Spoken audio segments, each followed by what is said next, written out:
Hello everyone, very good evening to all of you. My name is Shubham Singh Hania and in this particular lecture we are going to cover a very important topic from UGC NET paper 1 that is Indian logic.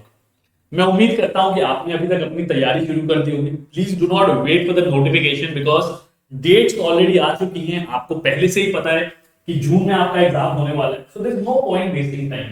क्योंकि अगर इस समय आपने तैयारी शुरू नहीं करी या अब तक अगर आपने तैयारी शुरू नहीं करी तो प्लीज अपनी तैयारी को जल्दी से शुरू कर लीजिए बिकॉज रिजल्ट आने के बाद we already into the month of April. Already 10 दिन निकल चुके हैं अप्रैल के.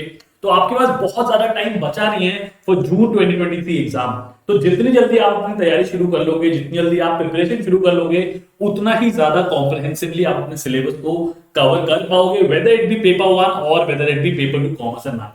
ठीक है, तो आज मैं एक बहुत ही इंटरेस्टिंग सेशन लेके आया हूं, बहुत ही कॉम्प्रिहेंसिव सेशन लेके आया हूं जिसमें स्टूडेंट बहुत ज्यादा चैलेंज फेस करते हैं. That is the topic of Indian logic. और साथ साथ आपको मैं ये भी बता देना चाहता हूं कि इस पर्टिकुलर टॉपिक से कम कहीं भी नहीं गए 2 क्वेश्चंस हमेशा आपके एग्जाम में पूछे जाते हैं. आपका रिसेंट एग्जाम जो दिसंबर 2022 का एग्जाम हुआ है उसमें किसी भी पास्ट ईयर पेपर को उठा के देख लीजिए, whether it be your examination of commerce, whether it be for management, whether it for history, civics, whatever subjects are dealt into UGC NET paper 1. Paper 1 के अंदर इंडियन लॉजिक से सवाल आए हैं. तो आपको इस टॉपिक को बिल्कुल छोड़ के नहीं जाना है. और इस सेशन के बाद मैं आपको दावे से कह सकता हूं कि आप इंडियन लॉजिक को बहुत आसानी से क्रैक कर पाएंगे. तो प्लीज इस वीडियो को एंड तक जरूर देखिएगा और मुझे फीडबैक जरूर दीजिएगा कमेंट सेक्शन के अंदर. ठीक है, let's not waste any further time. आगे बढ़ते हैं. मैं आपको बता दूं that we are going to discuss a lot of pramanas. हम काफी सारे प्रमाणास के बारे में बात करने वाले हैं. Majorly there are 6 types of pramanas. ठीक है, प्रमाणास बेसिकली हैं क्या? प्रमाणास बेसिकली वो एलिमेंट्स हैं जो हमें एक आइडिया देते हैं. अगर आपने ये वर्ड सुना हो प्रमाण देना, प्रमाण मतलब एविडेंस देना, कि ये हमें एविडेंस देते हैं कि जो भी हम नॉलेज खोज रहे हैं, जो भी हम जानकारी हासिल करने की कोशिश कर रहे हैं, क्या वो सही है या फिर गलत है. आजकल आप देखते हो ना कि जब भी कोई केस कोर्ट में फाइल किया जाता है तो जो जज साहब होते हैं वो हमेशा एक चीज कहते हैं कि भाई बातें मत बनाइए, फिलॉसफी मत झाड़िए, आप हमें एविडेंस दीजिए. सो दीज आर द 6 प्रमाणास जिसके बेसिस पे आप लॉजिक का इस्तेमाल करते हो, आप रैशनल का इस्तेमाल करते हो and then you conclude as to what is true and what is false. ठीक है, तो इसके बेसिस पे हम 6 प्रमाणास को इवैल्यूएट करेंगे. 6 प्रमाणास कौन से हैं? पहला प्रमाण है प्रत्यक्ष, जिसे हम परसेप्शन भी कहते हैं. आपको दोनों नाम ध्यान रखना है, आपको इंग्लिश नाम भी ध्यान रखना है और आपको इसका हिंदी नाम भी ध्यान रखना है. ठीक है, द सेकंड वन इज अनुमाना और इन्फरेंस. ठीक है, द थर्ड वन इज उपमाना या फिर comparison. The fourth one is शब्दा या फिर verbal testimony. The fifth one is अर्थापट्टी या फिर implication. And the sixth one is अनुपलब्धि और non-perception. तो आप कह सकते हैं कि perception that is प्रत्यक्ष, उसका उल्टा है अनुपलब्धि या फिर non-perception. तो ये 6 प्रमाणास है जिसको हम डिटेल में एग्जांपल के साथ समझेंगे and then we are going to solve 5 MCQ question based on these Indian logic, जिससे आपको आइडिया लग जाएगा कि जो भी आपने इस सेशन में पढ़ा है क्या वो आपको सही ढंग से समझ में आया है या फिर नहीं. ठीक है, so let's get started. Let's start with our pramanas. सबसे पहले प्रमाणास को बेसिकली समझ लेते हैं. प्रमाणास का मतलब क्या है? Having true knowledge, having valid knowledge, कि जो भी हम कह रहे हैं. फॉर एग्जांपल अगर मैं ये कहता हूं कि आपके जो रिजल्ट्स हैं, लेट्स से मैं यूजीसी नेट के अगर बारे में बात करूं तो अगर मैं आपको कहता हूं कि 15 अप्रैल तक रिजल्ट आ जाए, ठीक है, तो आप में से बहुत सारे लोग ये कहेंगे कि सर आपका सोर्स ऑफ इंफॉर्मेशन क्या है, सर आपको कैसे पता है कि 15 अप्रैल तक रिजल्ट आ जाए. ठीक है, तो मैं यहाँ पे क्या दे सकता हूँ? मैं आपको ये एग्जांपल दे सकता हूँ कि पिछली बार जब एग्जाम हुआ था, जब फाइनल आंसर की आ गई थी, उसके प्रोबेबली 1 हफ्ते के अंदर अंदर हमारे पास रिजल्ट आ गया था. इसमें अप्रोक्सीमेटली मैं कह सकता हूँ कि आपका जो रिजल्ट है वो 15 अप्रैल तक आ जाएगा. तो मैं क्या कर रहा हूँ? मैं एक लॉजिक दे रहा हूँ, मैं आपको एक रैशनल देने की कोशिश कर रहा हूँ based on the past example और पास्ट एविडेंस. ठीक है, तो ये एक तरीके का क्या हो गया? प्रमाण हो गया. ठीक है, knowledge must correspond to reality. ठीक है, फॉर एग्जांपल अब आप पास्ट बेसिस पे हम इवैल्यूएशन कर रहे हैं. अब लेट्स से कि 15 अप्रैल को रिजल्ट नहीं आता तो आप लोग तो मुझे यही कहेंगे ना कि सर जो आपने कहा था उसमें रियलिटी में तो कुछ ट्रू निकला नहीं, एक्चुअल रिजल्ट नहीं आया. और ये हम सब जानते हैं कि एनटीए का जो एग्जाम कंडक्ट हो रहा है या जो एग्जाम डेट्स रिलीज हो रही हैं या फिर जो आंसर की रिलीज हो रही हैं, दे आर वेरी रैंडम. इतनी रैंडमली वो चीजें कर रहे हैं कि हम बिल्कुल भी प्रेडिक्ट नहीं कर सकते हैं कि पिछले साल अगर ये कट ऑफ थी तो इस साल भी यही रहेगी. Same goes with the paper pattern. हम पिछली बार जो पेपर आया था उसके बेसिस पे नहीं जज कर सकते कि सेम पेपर ही आएगा या फिर सेम पैटर्न ऑफ क्वेश्चंस पूछे जाए. ठीक है, so you have to be very careful while you prepare. ठीक है, the last part is opposite of it is apramana which does not possess the feature of pramana. तो जहां पे भी हम लॉजिक नहीं लगा पाते हैं, ठीक है, कुछ भी रैशनल नहीं लगा पाते, कुछ भी एलिमेंट का इस्तेमाल नहीं कर पाते। जो 6 प्रमाणस हैं हमारे पास, हम कह देते हैं कि भाई इट इज अप्रमाण, मतलब मैं गेस वर्क कर रहा हूं, आई कैन नॉट गारंटी कि ये सच होगा, ट्रू होगा, वैलिड होगा या फिर नहीं। ठीक है, तो ये प्रमाणन का मतलब हो गया। अब हम क्या करेंगे, अब हम 6 प्रमाणस को कॉम्प्रहेंसिवली पढ़ने की कोशिश करेंगे। सो लेट्स गेट स्टार्टेड। ठीक है, पहला प्रमाण, और प्लीज बहुत ध्यान से समझिएगा क्योंकि ये प्रमाणस लगते बहुत आसान है, बट कुछ एक दो ऐसे प्रमाणस हैं जिनमें आपस में काफी कॉन्फ्लिक्ट है या फिर काफी कंफ्यूजिंग रहते हैं। ठीक है, तो जहां डाउट हो कमेंट सेक्शन में डाउट पूछ लीजिएगा, बैठे मत रहिए। ठीक है, तो फर्स्ट वन इज प्रत्यक्ष या फिर परसेप्शन। प्रत्यक्ष का क्या मतलब होता है, वो चीजें जो मेरे सामने हैं, ठीक है, और मैं अपने परसेप्शन के बेसिस पे, अपनी अंडरस्टैंडिंग के बेसिस पे उसको जज कर सकता हूं। दैट इज व्हाट प्रत्यक्ष या फिर परसेप्शन। ठीक है, it is the immediate knowledge produced by the interaction between objects and sense organs. आपके पास बहुत सारे सेंस ऑर्गन्स हैं, आपके पास आईज है, आपके पास ईयर्स है, आपके पास नोज है, आपके पास ईयर्स है। हर इस सेंस ऑर्गन का आप इस्तेमाल करते हो कुछ ना कुछ मेजर करने के लिए। ठीक है, फॉर एग्जांपल लेट्स से कि आज आपकी मम्मी हलवा बना रही है। ठीक है, आप स्कूल से आते हो या फिर कॉलेज से आते हो या फिर लेट्स से जॉब से आते हो, आपकी नोज एक प्रॉपर बहुत ही स्मेल जो आपने शायद पहले सुनी हुई है या फिर पहले आपने स्मेल करी हुई है, वो आपको महसूस होती है, आप उसको परसीव करते हो, आप उसको आइडेंटिफाई करते हो, और आप भागते हुए किचन में जाते हो और आप कहते हो कि आज तो मम्मी ने हलवा बनाया। ठीक है, now this is a classic example जहां पे आपने क्या किया, अपने एक सेंस ऑर्गन का इस्तेमाल किया व्हिच इज नोज, और उसके बेसिस पे अपनी जजमेंट बनाई कि यार आज मैं डेड श्योर हूं, मैं गारंटी से कह सकता हूं कि आज किचन के अंदर मम्मी ने हलवा ही बनाया है। ठीक है, now this is the classic example of प्रत्यक्ष, जहां पे आपने एक सेंस ऑर्गन का इस्तेमाल किया और आपने लॉजिक लगाया और आपने आउटकम या फिर नॉलेज को डिस्कवर कर दिया। ठीक है, इसी तरीके से आप किसी भी सेंस ऑर्गन का जब इस्तेमाल करते हो और उसके बेसिस पे कहते हो कि ये चीज सही है, ये नॉलेज सही है, ये नॉलेज वैलिड है, then we say that you have made use of the first pramana which is pratyaksha या फिर परसेप्शन। तो जहां भी आप इन सेंस ऑर्गन का इस्तेमाल करोगे, आप कह दोगे कि भाई मैं क्या कर रहा हूं, मैं परसेप्शन बना रहा हूं या फिर मैं प्रत्यक्ष एलिमेंट का इस्तेमाल कर रहा हूं इन ऑर्डर टू जज द ट्रू नॉलेज और इट्स वैलिडिटी। ठीक है, I hope this is clear, समझ में आ गया। आगे चलते हैं द सेकंड वन इज अनुमान। अब अनुमाना वर्ड सुनते ही आपके दिमाग में एक थॉट आता है, यार यहां तो गेस मारने के बारे में बात होती है कि हम गेस कर रहे हैं। ठीक है, या जिसको हम इंग्लिश में कहते हैं इन्फ्रेंस ड्रॉ कर। ठीक है, बट यहां पे खास बात क्या है कि जो इन्फ्रेंस ड्रॉ होता है वो रैंडमली नहीं होता है। You are not making a very random kind of a judgement की रैंडमली मुझे लग रहा है इसलिए मैं ये अनुमान लगा।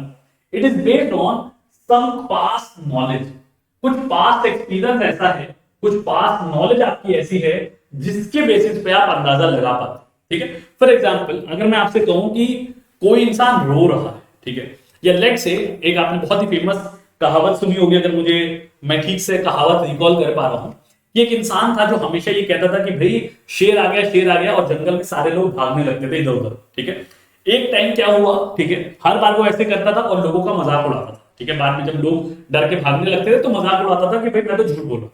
एक दिन क्या हुआ, सच में शेर आया। ठीक है, और इस बार लोग उसकी मदद करने के लिए नहीं आए, लोग इधर उधर भागे नहीं और शेर ने उसको खा लिया। ठीक है, तो यहां पे हम क्या कहने की कोशिश कर रहे हैं कि जो इंसान का प्रायर एक्सपीरियंस होता है वो लोगों को हेल्प करता है जजमेंट बनाने में। और यहां पे ये जो कहानी है छोटी सी, एमश्योर आपने बचपन में जरूर सुनी होगी या आपको किसी बड़े ने सुनाई होगी, ये बहुत ही क्लासिक एग्जांपल है कि लोग अपने प्रीवियस एक्सपीरियंस के बेस पे जज करते हैं। एक बार आपको धोखा मिल जाता है, एक बार आपको कोई चीट कर देता है, ठीक है, तो you are very cautious about. तो जब सिमिलर सिचुएशंस आती है तो आप ज्यादा केयरफुल रहते हो, आप ज्यादा कॉशियस रहते हो और अकॉर्डिंगली डिसीजंस लेते हो। Same is the thing which is going to happen here, कि जब आप अनुमान लगाने की कोशिश करोगे तो आप पुराने एक्सपीरियंस के बेसिस पे जजमेंट बनाओगे, पुराने एक्सपीरियंस के बेसिस पे आप अंडरस्टैंडिंग बनाओगे कि यार क्या चीज सही है, क्या चीज ट्रुथ है और क्या चीज गलत है। ठीक है, तो अनुमान में आपको क्या करना है, इन्फ्रेंस जरूर ड्रॉ करना है, गेस जरूर करना है, but it has to be based on some kind of past experience और previous knowledge. Example, observing smoke, आप कहीं भी धुआं देखते हो तो आप बेसिक सा अंदाजा क्या लगाते हो कि यार आग लगी होगी कहीं पे। ठीक है, अब आप ये भी कह सकते हो कि सर हो सकता है कहीं अगरबत्ती जल रही हो। ठीक है, लेकिन आप इतने बेवकूफ तो नहीं हो, ठीक है, कि आप डिफरेंशिएट ना कर पाओ। ठीक है, वॉल्यूम ऑफ स्मोक देख के, अगर वॉल्यूम ऑफ स्मोक बहुत कम है तो चांसेस आर कि आग ना लगी हो, कुछ और जल रहा हो। ठीक है, और अगर वॉल्यूम ऑफ स्मोक बहुत ज्यादा है, ठीक है, ठीक है, चिमनियों में जैसे निकलता है तो आप एक अंदाजा लगा सकते हो कि यार कहीं पे आग लगी, ठीक है। So that is the difference that you have to meet. But यहाँ पे आप अपने प्रायर एक्सपीरियंस के बेसिस पे अंदाजा लगा रहे हो कि यार अगर धुआं निकल रहा है ना तो आग जरूर लगी होगी, ठीक है। So that is the second pramana that we are making use of, that is anumana. I hope this is clear. आगे चलते हैं, let's move to the third and the most interesting one I would say is upamana. उपमाना का क्या मतलब होता है? Comparison, ठीक है। दिन भर आपके पेरेंट्स जो हैं, अभी तो मुझे नहीं पता कितना कंपैरिजन करते हैं, बट स्कूल टाइम में जरूर किया करते थे कि यार देखो पड़ोसी के गुप्ता जी के जो लड़के हैं उनका आईआईटी में सिलेक्शन हो गया है, ठीक है, या लेट से मेडिकल में सिलेक्शन हो गया है, या लेट से चार्टर्ड अकाउंटेंट बन गए हैं, या लेट से उनकी 12वीं की परीक्षा में 99 पॉइंट सम परसेंटेज मार्क्स आए हैं, ठीक है, और व्हाटएवर इट इज, ठीक है। सो उपमाना का सिंपल मतलब क्या है? That you are doing a comparison between two objects और थिंग्स। किसी भी दो ऑब्जेक्ट्स के बीच में, एलिमेंट्स के बीच में जब आप कंपैरिजन ड्रॉ करने की कोशिश करते हो, then we say that we are doing upamana, we are doing comparison, ठीक है। और अगर इसको हम तोड़े तो upa means similarity and mana means cognition, मतलब दो चीजों में इतनी ज्यादा सिमिलैरिटी है कि आप उनसे अंडरस्टैंडिंग ड्रॉ कर सकते हो, ठीक है। To give you a very classic example, ठीक है, आपको कई बार आपने एक कहावत सुनी होगी कि यार सामने वाला फॉक्स की तरह क्लेवर है, ठीक है, X person is clever like a fox, like word का इस्तेमाल किया जाता है, ठीक है, लाइक अ फॉक्स। तो उसका क्या मतलब है कि जिस तरीके से फॉक्स चालाक होता है, क्लेवर होता है, सिमिलर वे में this particular person, let's say x और वाई, हूएवर इट इज, वो भी चालाक है, बहुत ही समझदार है, ठीक है। So you are somewhere making a classic comparison between the person and the fox. तो यहां पे एक एग्जांपल लिखा हुआ है, Ram is clever like a fox. यहां पे आपको एक छोटा सा और कीवर्ड देता हूं मैं, which will help you understand this topic। जहां पे भी आपको ये वर्ड नजर आता है लाइक, तो आपको ये समझ लेना है that there is 99% possibility कि वहां पे जो आंसर है that is going to be उपमाना, it is going to be comparison only, ठीक है। तो ये चीज आपको ध्यान रखनी है। I hope this is clear, ठीक है। उपमाना क्लियर हो गए, तीन प्रमाण हमने कवर कर लिए। द फोर्थ वन इज शब्द और वर्बल टेस्टिंग। आप में से कोई ज्योतिष के पास तो जरूर गया हो, ठीक है, बचपन में गए होंगे या बड़े होके गए होंगे, या लेट से एग्जाम क्लियर नहीं हो रहा है, या लाइफ में कुछ अच्छा नहीं चल रहा है, ठीक है, पर्सनल लाइफ में, प्रोफेशनल लाइफ में कुछ फाइनेंशियल स्ट्रगल कर रहे हो, तो ज्योतिष के पास जरूर गए हो, ठीक है। अब ज्योतिष जी आपका हाथ देखते हैं या लेट से आपकी कुंडली देखते हैं और आपको कह देते हैं कि भाई बेटा तुम्हारा खराब समय चल रहा था, मार्च तक खराब समय था, अप्रैल से तुम्हारा समय अच्छा हो गया है, इसके बाद जब अब तुम एग्जाम दोगे, लेट से जून वाला जब यूजीसी नेट का एग्जाम दोगे तो इस बार पास कर जाओगे, ठीक है, और आप बिल्कुल खुश होगे, एनर्जेटिक होगे, एंथुसियास्टिक होगे घर लौटते हो और पढ़ाई में जुट जाते हो, ठीक है। Why you doing it? Because आपने उस ज्योतिष के एक्सपीरियंस को वैल्यू किया, उसकी नॉलेज को वैल्यू किया, और जो उसने कह दिया आपने उसे रामबाण समझ लिया कि भाई this is going to be actually true. Same is the case with the advisers, जो टैक्स कंसल्टेंट होते हैं, चार्टर्ड अकाउंटेंट होते हैं, जब ये लोगों को एडवाइस देते हैं कि सर यहां इन्वेस्टमेंट कर दो आपका टैक्स कम आएगा, या सर यहां इन्वेस्टमेंट कर दो, ठीक है, तो आप बहुत अच्छा रिटर्न्स कमा लोगे, बहुत ज्यादा प्रॉफिट्स कमा लोगे, we rely on the same, हम उस पर रिलाई करने की कोशिश करते हैं, and then we consider that knowledge to be valid, because हम ये बिलीव करते हैं कि यार सामने वाले को नॉलेज अच्छी है, ठीक है, ज्ञान अच्छा है, अंडरस्टैंडिंग अच्छी है, तो हम इस पर रिलाई कर सकते हैं।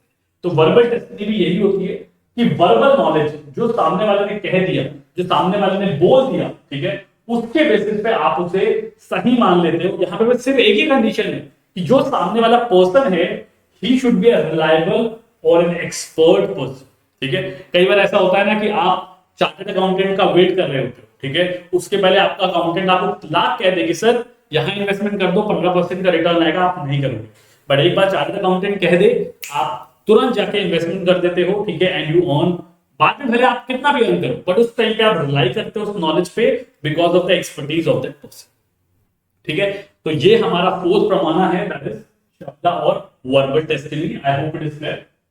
आगे चलते हैं फिफ्थ वाले के ऊपर, and this is the most complex one by far in terms of the six प्रमाण। मैं बिल्कुल झूठ नहीं बोलूंगा, ठीक है, बिकॉज स्टूडेंट्स को बताना जरूरी है, स्टूडेंट्स को इंपॉर्टेंस रियलाइज करनी जरूरी है कि ये जो प्रमाण है अर्थापट्टी, या जिसे हम इम्प्लीकेशन कहते हैं, this is one of the most complex प्रमाण फ्रॉम इंडियन लॉजिक। बट इसको आसान बनाने का मैं आपको एक तरीका सिखाता हूं। तरीका है that you remember the concept of deductive reasoning. I am not talking about inductive reasoning, I am talking about deductive reasoning, ठीक है। डिडक्टिव रीजनिंग का क्या मतलब होता है, जहां पे आप चीजों को डिड्यूस करते हो।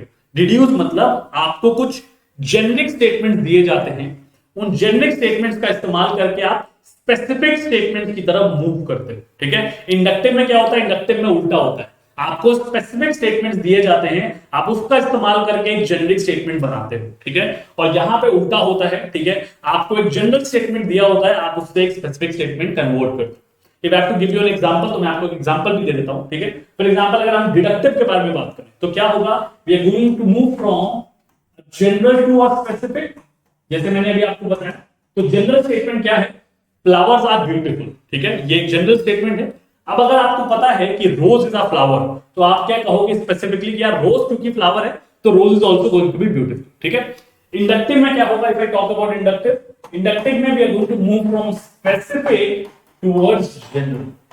कंसीडरिंग द सेम एग्जांपल, मैं आपसे कहूं रोज इज ब्यूटीफुल, मैं आपसे कहूं marigold is beautiful, lily is beautiful, क्योंकि ये तीनों के तीनों ब्यूटीफुल हैं, और क्योंकि ये फ्लावर्स हैं, therefore the general statement is going to be that flowers are beautiful। तो हम इंडक्टिव में स्पेसिफिक से जनरल की तरफ मूव करते हैं, और डिडक्टिव में जनरल से स्पेसिफिक की तरफ मूव करते हैं।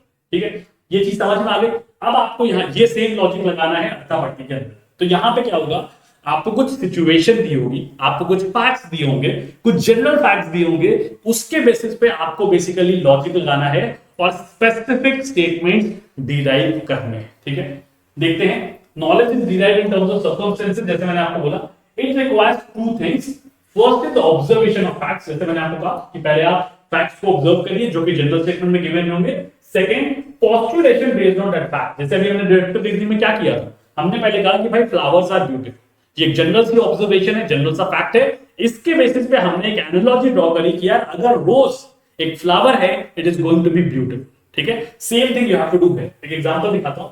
If the sun is visible, अगर सन हमें नजर आ रहा है, ठीक है, अगर सन क्लियरली नजर आ रहा है आसमान के अंदर, the sky is not overcast, इसका मतलब स्काई छुपा हुआ नहीं है। ठीक है, सिंपल सी बात है, अगर हमें स्काई बिल्कुल क्लियरली नजर आ रहा है तो हम इससे ये रिड्यूस कर सकते हैं, इससे हम डिराइव कर सकते हैं कि स्काई को किसी चीज ने, बादल ने या किसी और चीज ने ढका हुआ नहीं है। ठीक है, so that is how you have to go ahead and you have to use the logic in terms of arthapatti. ठीक है, अभी क्वेश्चंस करेंगे तो और थोड़ी क्लैरिटी आ जाएगी, बट आपको ध्यान क्या रखना है, डिडक्टिव रीजनिंग एक जनरल स्टेटमेंट, उसके बेसिस पे स्पेसिफिक स्टेटमेंट का एनालिसिस होना चाहिए या फिर आउटकम डिराइव होना चाहिए।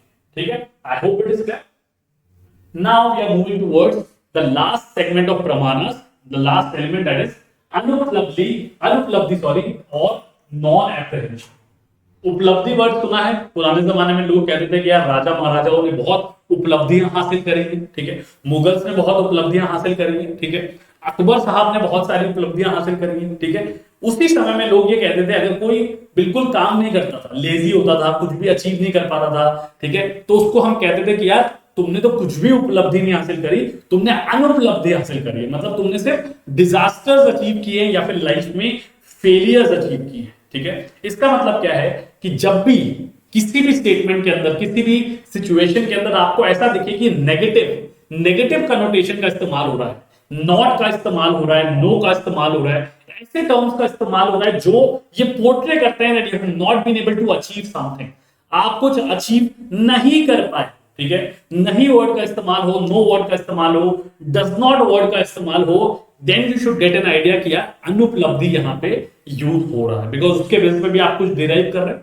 Right, it means non recognition, non perception, perception का उल्टा, जैसे मैंने आपको कहा था, non existence of a thing can not be perceived by the senses, आप इसको सेंस से परसीव नहीं कर सकते, इसीलिए सिचुएशन के अंदर कैन नॉट या फिर नो या फिर नॉट वर्ड का इस्तेमाल किया जाता है। ठीक है, negative facts, kind of a negative prediction.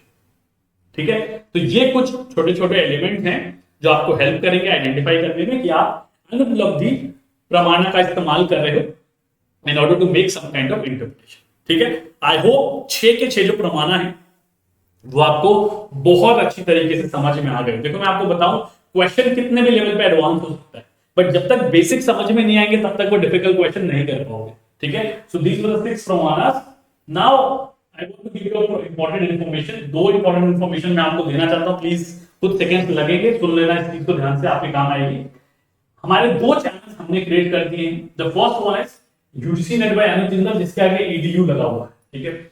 ये वो करंट चैनल है जिस पे अभी आप सेशन देख रहे हैं, ठीक है। इस पे बेसिकली हमारे फ्री लेक्चर्स होते हैं, फ्री सेशंस होते हैं, where we are going to cover the important topics for your upcoming UGC NET exam that is going to be held in June 2023। एक हमारा दूसरा चैनल है UGC NET by अनुज जिंदल, इसके अंदर आपको टिप्स एंड ट्रिक्स, स्ट्रैटेजीज, ये सारी चीजें बताई जाएंगी, और ये हमने जानबूझ के अलग रखा है ताकि आप जब आपको स्ट्रैटेजी देखनी हो तो आपको पता हो कि आपको इस चैनल पे जाना है, और जब आपको पढ़ाई करनी है, ठीक है, तो आपको पता है कि आपको इस चैनल पे जाना है। इस पे पीएचडी रिलेटेड वीडियोस हो गए, स्टेटमेंट ऑफ पर्पस हो गया, रिसर्च प्रपोजल हो गया पीएचडी से रिलेटेड, बिकॉज बहुत सारे स्टूडेंट पूछ रहे थे कि सर रिसर्च प्रपोजल कैसे बनाना है। All those videos are getting uploaded है, प्लीज उसको जाके एक्सप्लोर करिए।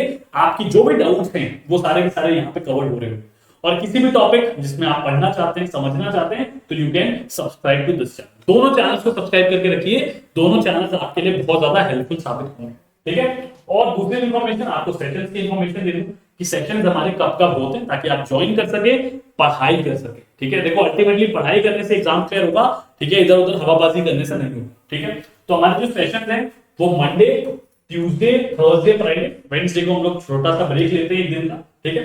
4 दिन हमारे सेशन होते हैं। टाइमिंग में आपको बता दूं, टाइमिंग इज 5 PM, ताकि आप लगातार हमसे आके जुड़ सके। 5 PM is the time. Monday को मेरा सेशन होता है, जैसे कि आज हो रहा है पेपर 1 का इंडियन लॉजिक का, ठीक है। ट्यूसडे को हरदीप सर का होता है, he is the expert in various topics of DI, mathematical reasoning, logical reasoning, please attend जरूर करिए। पेपर 1 का टॉपिक है होगा ट्यूसडे को। थर्सडे को again you will B meeting me for paper 2 commerce and management के किसी टॉपिक के लिए, एंड देन फ्राइडे को फिर से आप हरदीप सर से मुलाकात करेंगे for the topics in commerce and management. तो ये हमारा शेड्यूल रहता है जिसको हम फॉलो करने वाले हैं। और अभी तक आपको स्ट्रक्चर समझ में आ गया होगा अगर आप हमें फॉलो कर रहे हैं, कि पहले हम टॉपिक को अच्छे से आपको एक्सप्लेन कर देते हैं, सिंप्लीफाई करके, उसके बाद हम क्वेश्चंस पे जंप करते हैं, क्योंकि सिर्फ क्वेश्चन लगाने से काम नहीं होने वाला, कंसेप्ट समझने भी जरूरी है, ठीक है। तो 5 बजे आप हमें मंडे, ट्यूसडे, थर्सडे, फ्राइडे जुड़ सकते हैं हमारे साथ और प्रैक्टिस, ठीक है। Let's move to the first question now. पहले क्वेश्चन पे चलते हैं। Paras is losing weight and is becoming fit. Paras अपना वेट लूज कर रहे हैं और फिट हो रहे हैं। He does not do any exercise during the day. दिन के टाइम पे भाई लोग कोई एक्सरसाइज नहीं करते हैं। वो लोग, कुछ लोग होते नहीं है जो छुप के पढ़ते हैं रात के टाइम पे, या फिर छुप के एक्सरसाइज करते हैं, ठीक है। Therefore, he might be exercising at night, ठीक है। लॉजिक इस्तेमाल करना, ये आपके सामने क्वेश्चन भी है। The above example in classic Indian school logic is a case of dash। अब ये जो हमने कंक्लूजन ड्रॉ किया सेकंड लाइन में, he might be exercising at night, ये लॉजिक आपने इस्तेमाल किया है। ये कौन से प्रमाणा का इस्तेमाल करके आपने लॉजिक लगाया है, ये आपको बताना है इस पर्टिकुलर क्वेश्चन के अंदर। सोच समझ के जवाब दीजिए। Are you doing a kind of comparison, क्या आप कंपैरिजन कर रहे हैं, ठीक है। इज इट इंप्लीकेशन और अर्थापट्टी जिसे हम कहते हैं, इज इट परसेप्शन और प्रत्यक्ष, और इज इट वर्बल टेस्टिमनी और शब्द। ये 4 ऑप्शंस आपके सामने गिवन है। दोबारा से लॉजिकली क्वेश्चन को पढ़िए। पहले क्या गिवन है, पहले आपके सामने एक जनरल स्टेटमेंट गिवन है। अभी याद हो आपको, मैंने आपको एक प्रमाणा के अंदर ये समझाया था कि पहले आपको जनरल स्टेटमेंट गिवन होता है। क्या है general statement? Paras is losing weight and is becoming fit and he does not exercise during the day. तो यहां तक क्या है, आपके सामने कुछ जनरल स्टेटमेंट दिए हैं, उसके बेसिस पे देयरफॉर, देखिए देयरफॉर मतलब अब आप कंक्लूड कर रहे हैं, he might be exercising at night। भाई चांसेस हैं कि वो रात को जब सब लोग सो जाते हैं अपना कमरा बंद करके एक्सरसाइज करना शुरू कर देता है, ठीक है। So therefore the correct answer for this is going to be implication और अर्थापट्टी। क्यों? क्योंकि आपने स्टेटमेंट्स के बेसिस पे कंक्लूजन डिराइव किया है। Another example of deductive reasoning, ठीक है। I hope this is clear. That was the first question. Second question पे चलते हैं। Consider the example provided below by a teacher to his student. एक teacher अपने student को एक एग्जांपल दे, Aditya is energetic like a cheetah. Aditya जो होंगे बहुत एनर्जेटिक, क्लास में इधर से उधर उछल कूद करते रहते होंगे, ठीक है। This is an example of which means of knowledge और प्रमाण। इस पर्टिकुलर एग्जांपल को किस प्रमाणा से डिराइव कर सकते हैं? Is it comparison, is it implication, is it perception और इज इट इन्फ्लुएंस? 4 ऑप्शंस आपके सामने गिवन है। आई एम श्योर कि आप यहां पे सही जवाब दोगे मुझे, you will be able to give me a correct answer. जल्दी से जवाब दीजिए, what should be the correct answer. आपको मैंने एक और प्रमाणा में समझाया था, जहां भी आपको वर्ड लाइक मिल जाए, इसका मतलब क्या है कि सिंपल सी बात है कि आप कंपैरिजन कर रहे हो। यहां पे आदित्य का कंपैरिजन किससे हो रहा है? चीता से हो रहा है, who is very very energetic, ठीक है। तो आंसर क्या हो जाएगा? Answer is going to be 1 comparison. I can see कि मेजॉरिटी लोग सही आंसर दे रहे हैं, ठीक है। लेट्स मूव फॉरवर्ड, आगे चलते हैं थर्ड क्वेश्चन की तरफ। Mister Venkat is a chartered accountant and he submits his auditors report stating the fact that the accounts are misleading and there are misappropriation of fund. Mister Venkat जो है वो एक chartered accountant है, काफी बोल्ड काम उन्होंने किया है कि अपने रिपोर्ट में जो ऑडिटर्स रिपोर्ट होती है उसमें बहुत क्लियरली उन्होंने मेंशन कर दिया है कि भाई जो फैक्ट्स हैं उसके बेसिस पे हमें ये समझ में आता है कि फैक्ट जो है अकाउंट जो है वो मिसलीडिंग है, मतलब सही नहीं है, ट्रू एंड फेयर व्यू नहीं देते, और फंड्स का मिस अप्रोप्रिएशन किया गया है, मतलब गलत इस्तेमाल किया गया है, या फिर उसे मिसलीड करने का काम किया जा रहा है to the share holders and to the investors. ठीक है, which form of Indian logic is expressed है, कौन सा इंडियन लॉजिक यहाँ पे एक्सप्रेस हो रहा है, कंपैरिजन, इंप्लीकेशन, वर्बल टेस्टिमनी या फिर।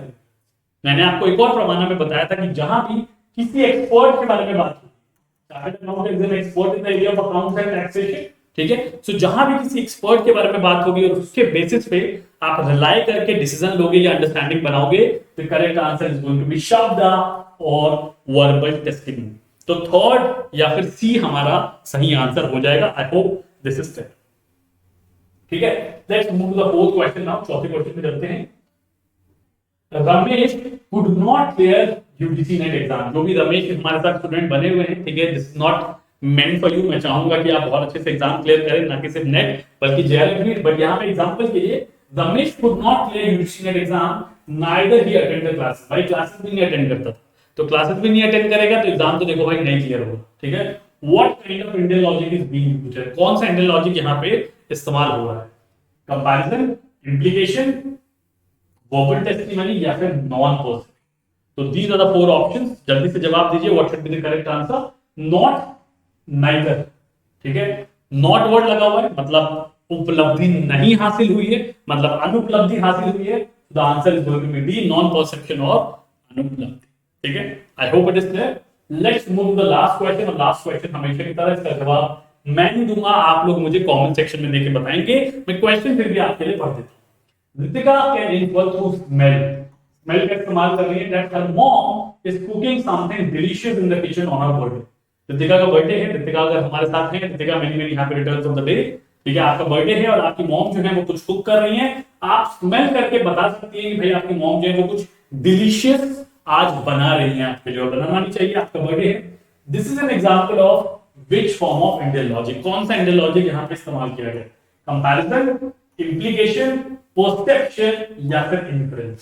सोच समझ के जवाब दीजिएगा। This is one of the most technical question I would से, क्योंकि यहाँ पे कंफ्यूजन बहुत ज्यादा हो सकती है। ठीक है, बट मैं उम्मीद करता हूं कि अगर आपने ध्यान से पढ़ा होगा, कीवर्ड मैंने ऑलरेडी हाईलाइट कर दिया है आपको हिंट देने के लिए, तो आप कमेंट सेक्शन में गलत आंसर नहीं डालोगे। ठीक है, that was all for today. I hope you enjoyed the session. I hope कि इंडियन लॉजिक के जो 6 प्रमाणास हैं उसमें आपके क्वेश्चंस अब गलत नहीं होंगे। ठीक है, that was all for today. अगर सेशन पसंद आया तो प्लीज वीडियो को लाइक करिएगा, अपने दोस्तों के साथ शेयर कर लीजिएगा। ठीक है, कुछ फीडबैक हो हमारे लिए, कोई टॉपिक जो आप कवर करवाना चाहते हैं हमसे पहले प्रायोरिटी बेसिस पे, do let us know in the chat box in the comment section. और अगर मेरे लिए कुछ फीडबैक है, आपको लगता है कि हमारे जो एफर्ट्स हैं, मैं और हरदीप सर जो लगातार फ्री सेशंस ले रहे हैं आपके जून 2023 एग्जाम की तैयारी करवाने के लिए, अगर वो पसंद आ रहे हैं, please do hit the like button, do subscribe to the channel and do give us feedback in the comment section. आपके कमेंट पढ़ के हमें भी बहुत अच्छा लगता है। हमें लगता है कि हमारे जो एफर्ट्स हैं they are paying off, you are liking the sessions, you are enjoying the session. Till then keep preparing well, God bless you all, bye bye, I will see you in the next session.